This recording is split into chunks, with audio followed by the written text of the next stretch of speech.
Example 2.7 है। A comb run through one dry hair attract small bit of paper. Why? Actual में क्या होता है कि जब आप किसी कॉम्ब को ड्राई हेयर के अंदर क्या करते हैं बेटा, आपके पास बनाते हैं, मतलब कि हेयर बनाते हैं किसी कॉम्ब से ड्राई हेयर का, तो फिर हेयर और कॉम्ब में क्या होता है बेटा, फ्रिक्शन। और फ्रिक्शन की वजह से आपका कॉम्ब क्या हो जाता है बेटा, चार्ज्ड। अब हमारा कॉम्ब चार्ज हो गया। इस कॉम्ब के नियर अगर आप पेपर के छोटे छोटे पीस लेके आओगे तो ये कॉम्ब इन पेपर की पीसेस को अपनी तरफ क्या करेगा, attract, due to the reason of polarisation आपके पास। ठीक है, तो ये तो फर्स्ट का answer. What happen if the hair is wet और if it is rainy day? Remember a paper does not conducting electricity. जब आपके जो हेयर है वो वेट होते हैं या रेन में गीले हो जाते हैं तो वहाँ पे मॉइस्चर आ जाता है। मॉइस्चर की वजह से कॉम्ब और हेयर के बीच में क्या नहीं होगा बेटा, फ्रिक्शन। अगर फ्रिक्शन नहीं आएगा तो हमारा कॉम्ब चार्ज नहीं होगा, और कॉम्ब अगर चार्ज नहीं होगा तो वो इन पेपर के पीस को अट्रैक्ट नहीं कर पाएगा। तो यही रीजन हमसे पूछा था। In the presence of moisture in the hair, friction between comb and hair reduce and comb cannot be charged and it cannot attract small bits of paper। आपके पास देखो बेटा, क्वेश्चन बी और क्वेश्चन सी का answer एक ही है। Ordinary रबड़ is an insulator. Basically जो रबड़ होता है वो एक इंसुलेटर होता है, बट स्पेशल रबड़ tyre of aircraft made slightly conducting. जो एयरक्राफ्ट या जो हैवी व्हीकल होते हैं या व्हीकल होते हैं उनके रबड़ को स्लाइटली कंडक्टिंग बनाया जाता है। तो ऐसा नेसेसरी क्यों है, इसका आंसर दो।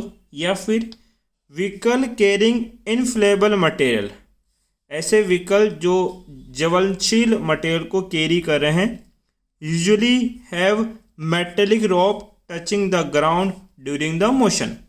तो उनके व्हीकल के साथ कांटेक्ट करती हुई, मान लो ये व्हीकल है आपका, तो इससे कांटेक्ट करती हुई एक मेटेलिक रोड ग्राउंड के साथ टच करती हुई चलती है।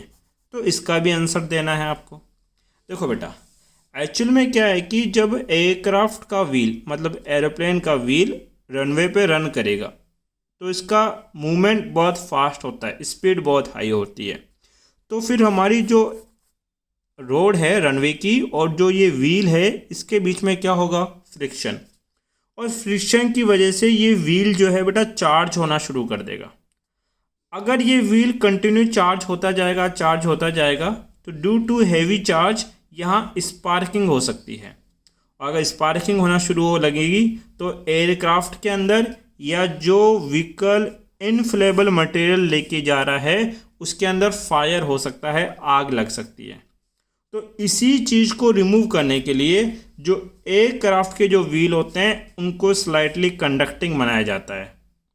और उसी चीज़ को रिमूव करने के लिए आपके पास जो रोप है, मेटेलिक रोड, उसको ग्राउंड से टच करते हुए चलाया जाता है आपके पास। तो आंसर कैसे लिखना है, so that charge produce by friction में conduct in land and ground, otherwise charge produce in excessive quantity may produce sparking due to which aircraft vehicle can be catch fire आपके पास। ठीक है, नेक्स्ट है, ए bird preaches on a bar high power line and nothing happen। आपने देखा होगा कि high tension line होती है, हाई टेंशन लाइन पे अगर कोई बर्ड बैठी है तो उस बर्ड को कुछ नहीं होता, इजीली बैठी रहती है आपके पास। A man staying on the ground, एक मैन जो ग्राउंड पे खड़ा है, मान लो ये मैन है और ये ग्राउंड पे खड़ा है आपके पास। ठीक है, touch the same line and get fatal shock, ये इस लाइन को टच करता है और इसको शॉक लगता है और he and she is death. Clear है, रीजन पूछा है वाई। एक्चुअली में क्या है, मैन जब हाई टेंशन लाइन को टच करता है तो ये इसका हायर पोटेंशियल पॉइंट बनता है। कौन सा, हायर पोटेंशियल। और जो ग्राउंड है वो बेटा लोअर पोटेंशियल बन जाती है। तो इन दोनों पॉइंट के बीच में क्या आ जाएगा बेटा, पोटेंशियल डिफरेंस। और जब भी कहीं पोटेंशियल डिफरेंस आता है तो करंट फ्लो होती है। अब ये हायर पोटेंशियल, ये लोअर पोटेंशियल, तो यहाँ से एक हाई करंट फ्लो होगी और इस हाई करंट की वजह से इसको एक फैटल शॉक लगता है। लेकिन बर्ड जो है वो कंप्लीटली हायर पोटेंशियल पे बैठी है, इसके पास कोई लोअर पोटेंशियल है ही नहीं। इस पॉइंट का पोटेंशियल और इस पॉइंट का पोटेंशियल सेम है, इसके हर पार्ट का पोटेंशियल सेम है।